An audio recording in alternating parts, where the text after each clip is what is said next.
오늘 하나님의 말씀은 창세기 27장 42절입니다. 맏아들 에서의 이 말이 리브가에게 들리매 이에 보내어 작은 아들 야곱을 불러 그에게 이르되 내 형 에서가 너를 죽여 그 한을 풀려 하나니. 오늘 설교 제목은 한입니다. 한은 억울하고 원통한 일이 풀리지 못하고 응어리져 맺힌 마음을 뜻합니다. 우리는 주로 천추의 한을 품다, 한이 맺히다, 한을 달래다 이렇게 쓰고 있습니다. 한국 민족은 한 많은 민족이라고 합니다. 학교에서 배운 모든 한국의 서정시의 근간 정신은 다 한입니다. 그럼 왜 이렇게 한국 사람들은 한이 서렸을까요? 그것은 한국사를 보면 온통 남에게 짓밟혀 억울한 일만 당한 역사 때문입니다. 누군 말하길 한국 사람은 다 당하기만 하였지 단 한 번도 남을 먼저 침범한 적이 없다라고 합니다. 고구려, 신라, 백제, 통일신라, 고려, 조선, 일제의 민족 말살 정책, 6.25 전쟁 등등 온 한국의 역사는 외세에 의해 일방적으로 당하는 억울한 역사를 가지고 있습니다. 특별히 옛날 전설 따라 삼천리란 프로그램에서는 한국의 귀신들은 거의 다 처녀 귀신들입니다.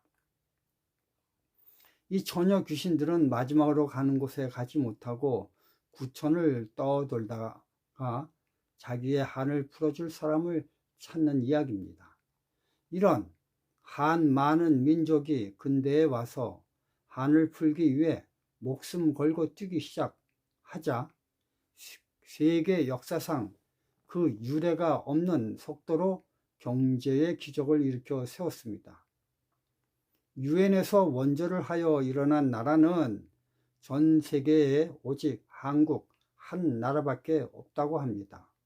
그 원조의 계획은 그 원조를 통하여 그 나라가 가난해서 일어날 수 있는 가장 지름길을 선택해 제시한 프로그램입니다. 그럼에도 불구하고 세계 모든 나라가 다 성공을 못했으나 오직 한 나라, 한국만 성공했습니다. 그 이유는 가난의 한이 맺혀서 그 한을 풀기 위해 힘을 다했기 때문입니다. 이처럼 한이 무서운 것입니다. 그러나 모든 일에는 무조건 앞으로 가는 성장만 있는 것이 아닙니다. 예를 든다면 아무리 좋은 자동차라도 브레이크가 없는 자동차는 자동차로서 가치를 가질 수 없습니다. 나라도 마찬가지입니다. 그저 성장만 한다면 결국 그 성장병인 성장통에 걸려 망치고 맙니다. 우리 한국은 현재 세계가 주시하는 나라가 되었습니다. 미치게 성장하더니 이제는 민족이 없어지는 단계를 미치게 진행하고 있습니다. 전 세계에 그 유래를 찾아볼 수 없을 정도로 마이너스 출산율을 가지고 있습니다. 한국의 출산율은 0.67입니다. 즉 2명이 결혼하여 0.67명의 자녀를 낳는다는 것입니다. 한국만큼 인구 소멸이 빠른 나라가 전 세계에 없습니다. 초고속으로 경제가 성장하더니 초고속으로 민족이 사라지고 있습니다. 우리를 보고 다른 나라 사람들은 생각하길 경제적 성장이 완만해야지 한국처럼 초고속으로 성장하면 나라도 초고속으로 사라진다는 실물 교훈을 보고 있습니다. 이 모든 것들이 한이 맺혀서 행동했기 때문입니다. 경제 성장 과정 자체를 즐기며 성장하지 못하고 과정은 무시한 채 결과만 중요시한 결과입니다. 이 나라 교육 정책도 그렇습니다. 자라나며 교육받는 그 과정을 즐기도록 유도하는 교육이 아니라 과정 자체는 무시하고 즐기지 못하게 하고 오로지 경쟁만 부추겨 결과지상주의의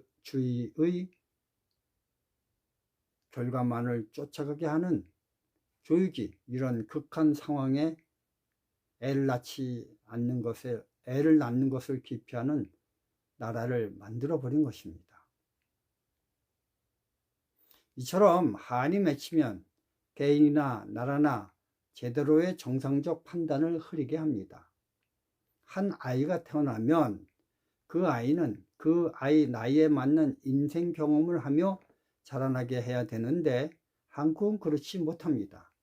어린 나이의 아이에게 어른 나이 때 가지는 숙련된 것들을 가지게 하고 그것을 가지면 자랑이요 성공이라고 잘못 교육하고 있습니다. 초등학생이면 동요를 부르며 아이들과 같이 즐겁게 놀도록 해야 합니다. 그 나이에 맞는 그런 환경을 경험케 해야 합니다. 그런데 옛날 스타킹이란 프로그램을 보면 아이가 어른 흉내를 내면 그것이 신기해서 박수를 쳐주고 칭찬을 합니다. 남들이 볼 때 신기하지만 그 아이가 그 나이 때 누려야 할 모든 과정을 잃어버린 참으로 불쌍한 아이가 됩니다. 그런 과정이 없이 어른이 된다면 어른이 된 후 그의 삶은 마치 뿌리가 허약한 나무처럼 인생 자체가 허무하게 느껴질 것입니다. 아역 때부터 인기 스타가 되어 자라난 가수나 탤런트들의 이야기를 들어보면 다 자란 후에는 자신의 정체성을 찾지 못해 마치 남 앞에 선 로봇 장난감처럼 또는 인형처럼 된 자기를 볼 때 내가 뭐 때문에 사는지 허무하기 그지없다고들 고백들을 하였습니다. 이 모든 것들이 부모들이 한이 맺혀서 그 한을 자식을 통해 풀려고 하면서 발생한 일들인 것입니다. 오늘의 주인공 에서는 한이 맺혔습니다. 왜 맺혔는가요? 정당하게 자기 것이라고 생각하는 것들을 억울하게 빼앗겼다고 생각했기 때문입니다. 그래서 에서의 한은 빼앗긴 자기의 것들을 되찾아 와야 비로소 한이 풀립니다. 그렇기 때문에 결정한 것이 자기의 것을 빼앗아 간 야곱을 죽여 자기 것을 되찾아오려고 한 것입니다. 그런데 엄밀히 말하면요, 에서는 정당하게 매매를 한 것이지 자기 의지와 상관없이 억지로 빼앗긴 것이 아닙니다. 부조와 선지자 171쪽을 한번 제가 읽겠습니다. 무모하고 방종한 사냥꾼은 내가 죽게 되었으니 이 장자의 명분이 내게 무엇이 유익하리요? 라고 부르짖었다. 그리고 에서는 팥죽 한 그릇에 장자의 명분을 넘기고 맹세로서 거래를 확인하였다. 조금만 기다렸다면 아버지의 장막에서 음식이 그에게 보장되었을 것이었다. 그러나 순간적인 식욕을 만족시키려고 그는 하나님께서 친히 그의 조상에게 약속하신 영광스러운 유업을 부주의하게 팔아버렸다. 그의 온 관심사는 현세에 있었다.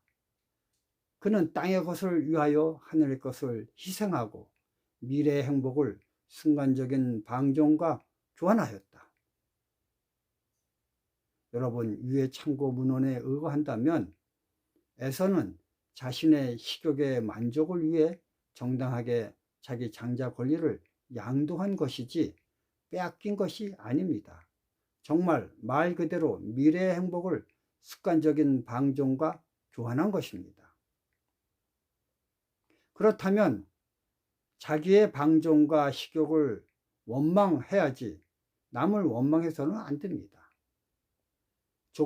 조금만 기다렸으면 아버지의 장막에서 음식이 그에게 보장되었을 것이다 라는 이 글에서 보듯이 에서는 정말 배가 고파 죽을 지경이 아니라 잠시 후에 차려질 음식보다 자기의 구미를 당기는 팥죽에 더 욕심적 관심을 가졌던 것입니다. 그렇기 때문에 에서는 동생 야곱에게 당한 것이 아니야. 절대 아닙니다. 자신의 음식에 대한 탐심에 절제를 못한 것의 결과가 자기의 죄입니다. 창세기 4장 8절 가인이 그 아우 아벨에게 고하니라. 그 후 그들이 들에 있을 때 가인이 그 아우 아벨을 쳐 죽이니라. 가인이 아벨을 죽인 이유는 아벨에게 당해서 한이 맺혀서 죽인 것이 아닙니다.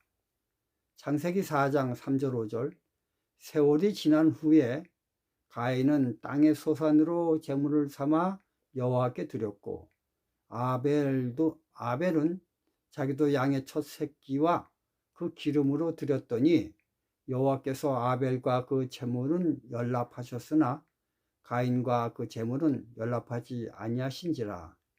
가인이 심히 분하여 안색이 변하니. 가인은 하나님께 제물을 안 바쳐도 됩니다. 그렇게 된다면 아벨과 비교하지 않아도 되었습니다. 그리고 만약 가인이 하나님에게 예물을 바치기를 원한다면 받는 사람의 요구대로 바쳐야 되지요.